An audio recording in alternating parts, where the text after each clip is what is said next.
Trinidad and Tobago. Madam, you have the floor. Mr. Chairman, the Trinidad and Tobago delegation congratulates you and the other members of the Bureau on your election to this session and wish to align with the statements delivered previously by distinguished representatives of Bolivia on behalf of the Group of 77 and China, as well as Guyana on behalf of the Caribbean community. In respect of the time limit, we have shortened our statement, the full length of which would be available on the UN's Paper Smart website. Trinidad and Tobago believes firmly in the right of equality of treatment between men and women, a principle which is guaranteed under our Constitution. The overarching national policy framework within which measures are implemented to guarantee the equal enjoyment of rights between men and women is the government's 7 interconnected pillars for sustainable development, which recognizes gender equality as a cross-cutting theme. The government also remains committed to a full elimination of all forms of discrimination, including discrimination against women. This is addressed in our Equal Opportunity Amendment Act of 2001, which confers upon women and men equal rights in all respects of public and private life, including in the area of labor and employment. International mandates, such as our strategic plan for the Inter-American Commission of Women, SIM, and the Belém do Pará Convention, the Commonwealth Plan of Action for Gender Equality, and the Millennium Development Goals also guide our strategies for the promotion and protection of human rights in the context of gender development. Mr. Chairman, at the national level, our Ministry of Gender, Youth and Child Development of Trinidad and Tobago is charged with the responsibility of effectively promoting gender equality and equity within the context of sustainable development. Trinidad and Tobago has made significant progress towards achieving the MDGs for women and girls, although some challenges remain.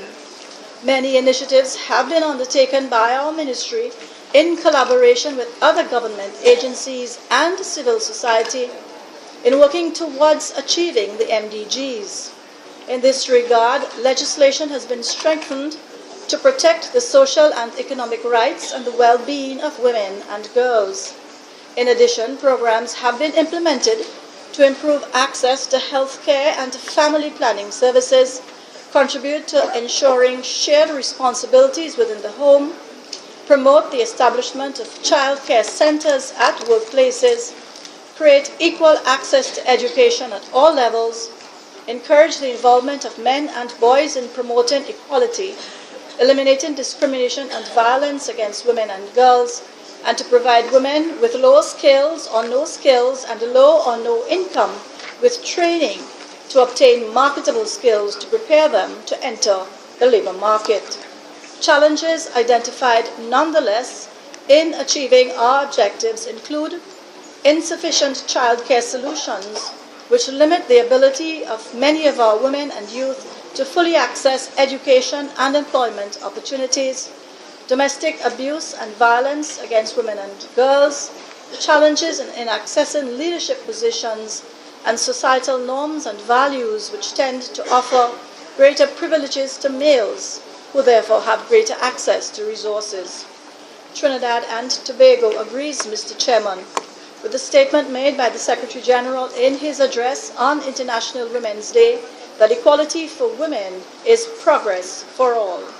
Consequently, we also strongly believe in equal access for women and girls to education, training, science and technology, including the promotion of women's equal access to full employment and decent work. Trinidad and Tobago is on track with regard to the elimination of gender disparity in all levels of education by 2015, and at the national level, girls continue to enjoy equal access to education. We also have a fairly comprehensive legal framework to support gender equality in the workplace. The Occupational Health and Safety Act No. 1 of 2004 requires employers to provide facilities which facilitate the employment of women and disabled persons, as well as to protect the health of unborn children. Moreover, the legal framework includes laws which address sexual offenses, minimum wage, counting of unwaged work, and maternity protection. In this context, please note that Trinidad and Tobago has ratified 8 core conventions of the ILO, which outline fundamental rights and provide guidelines for labor standards at the national level. Mr. Chairman, there are programs which seek to increase the economic independence of women through the provision of skills, including non-traditional skills, recognizing that the financial dependence of women on men with whom they may share relationships increase their vulnerability. In closing, Trinidad and Tobago remains steadfast in our commitment to achieving the MDGs and to promoting gender equality and the empowerment of women. We recognize that while some progress has been made, work is necessary and that some of the targets identified in the framework of the MDGs may not be achieved by 2015.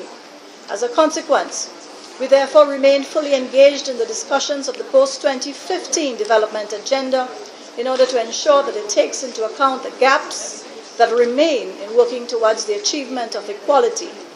We believe that gender equality and the empowerment of women can be taken into account in the context of mainstreaming these issues into relevant goals in the framework of the post-2015 agenda. Finally, Trinidad and Tobago will continue to do its part on the national, regional, and international level and work with all stakeholders towards the creation of an environment in which women are recognized as equal partners with men and are free to achieve their fullest potential. I thank you. Your Excellency. May I now call on Your Excellency, VP Sudan, Additional Secretary